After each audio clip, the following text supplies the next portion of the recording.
Hey everybody, welcome to tonight's Fireside Chat. Tonight we're going to talk about a few things: moderation, replenishing our bodies, and survival. You know, do you remember the kale craze and the juicing craze? Well, all things in moderation. All things, including kale or brassicas, Brussels sprouts, cabbages, etc. If you're getting them organically and from California, there's something you should know. California's soils are full of heavy metals. Now, if you're at a mine site or if you're at, I don't know, somewhere of that sort and you have a lot of heavy metals in your soil, do you know what you do? You plant brassicas. You plant broccoli, you plant kale, you plant Brussels sprouts, cabbage. Do you know why? In order to remedy the site, you need to remove the heavy metals. Brassicas are called a heavy metal chelator. Basically, that means that they suck up all the heavy metals into their leaves and into their stems. So when people went on this kale craze to feel better and juice and etc., we're vegans and vegetarians now. After about 6 months, they became extremely depressed, sometimes quicker, because they had heavy metal poisoning. They had acute heavy metal poisoning. And they couldn't figure it out, so they did blood tests and said, well, why do you have so many heavy metals? I don't know, I only eat kale and yada yada yada. And finally doctors said, wait a minute, how much do you eat? So once again, in moderation, even things like arsenic in moderation can help. I read a book a while back, it was the highlights of the Comstock lode and everything they did during the gold or the silver rush in Nevada. And they had been getting their water supply from right around the mine wells and stuff like that. And there was a fair amount of arsenic inside the well. And the women loved it because it made their cheeks rosy. Now, it wasn't enough to kill you, but it made your cheeks rosy. Even in Victorian England, they had arsenic everywhere. So, that's one thing we have to be wary of. And I mean, you know, like I said, everything in moderation. Everything. If you go back to the beginning of time, one thing, too much of one thing can kill you, can hurt you. So, we have to keep it normal, you know. Think about it. Think about what you're doing. You know, another thing is, technically bacteria is a good thing for our body. If you look at Activia, you know, the stuff that makes you poop, that contains a lot of bacteria, natural and active cultures of bacteria. Now, another thing we forgot about was, you know, like lacto-fermented pickles. True sauerkraut is fermented, kind of like kimchi. Koreans had their own. You know, the Vikings had their own. Fermented shark fin is one that they eat at their annual, you know, kind of New Year's Eve celebration. I can't remember the term of it, but yeah, they would eat a whole bunch of fermented dishes. And there's a lot of fermented foods that we eat. There's a lot of fermented drinks that we drink. And we have to remember that that's what our bodies are made of. You know, calves, when they're born, lick the dirt to get that bacteria. And it keeps them healthy.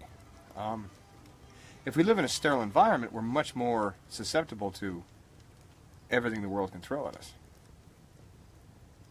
So, when we look at these things, you know, how much of it do we look at and go, wow, I never thought of that.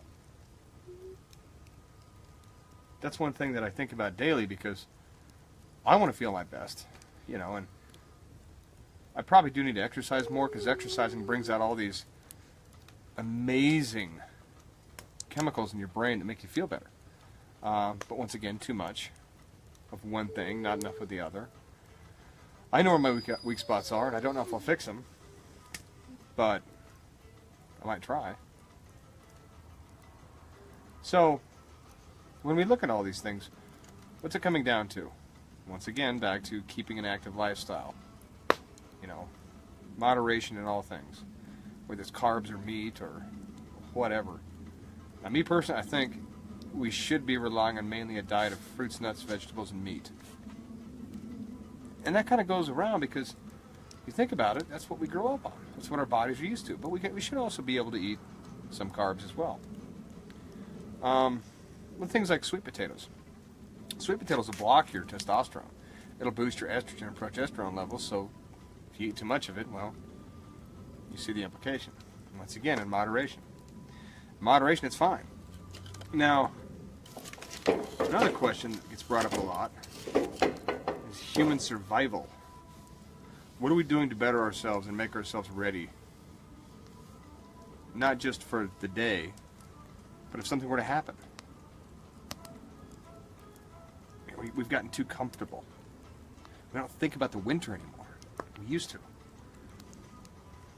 You know, like in England, in World War II, they had all sorts of different methods to preserve things for the winter. And even before that, they did that same thing as well. You know, back in Victorian England, they had to figure out how to put ice on the table in the middle of summer. Well, how do you do that without an ice house and a compressor? So they figured out how to do it. They prepared for the summer. They prepared for the winter.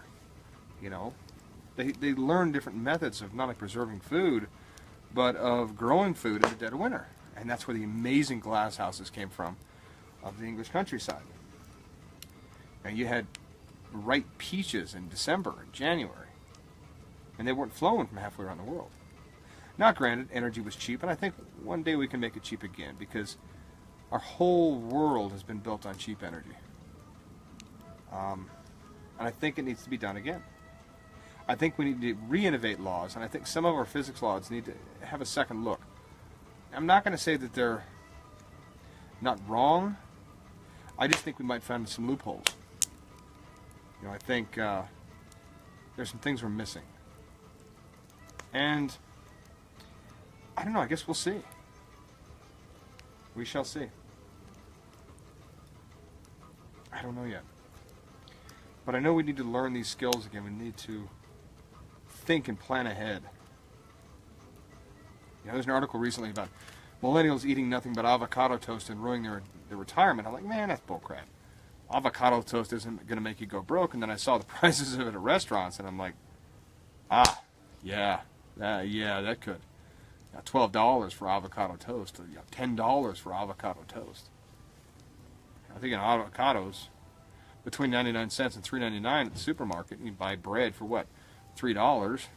Slice it up. Well, you can extrapolate from there, but one piece of toast shouldn't cost $10. But then again, they're running a brick and mortar restaurant. They have their own expenses. They have to pay wages, especially like in San Francisco or Seattle, where $15 minimum wage exists. So how do we better prepare for what seems to be on the horizon? I think we will see unrest again soon.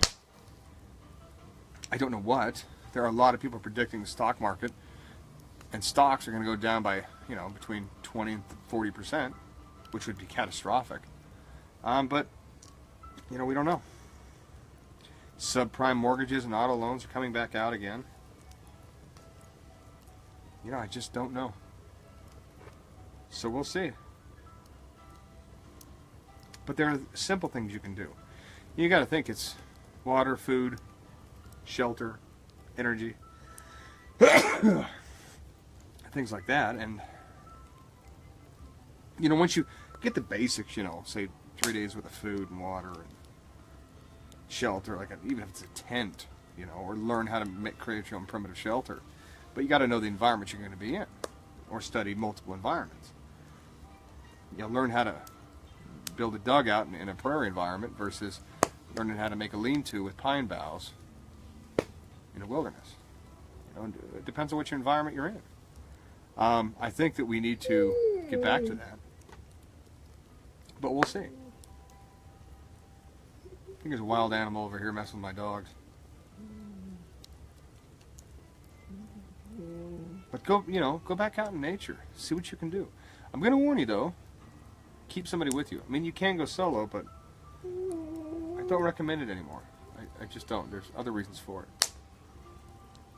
But, that's up to you guys. Like I said, I think we need to relearn a lot of things. I think we need to build our bodies back up. Make things like yogurt cheese. It's not hard. Buy a tub of yogurt. Mix in your spices, say dill and garlic or chives and dill, and basically let it sit in a flour sack towel for 24 hours at room temperature. All the whey will drip off of it, which then you can create lacto-fermented pickles or green beans or sauerkraut or whatever you'd like. So you've got a dual-purpose use for yogurt, and you create some amazing yogurt cheese. Plus, it makes you poop. It's great. It's Activia on steroids.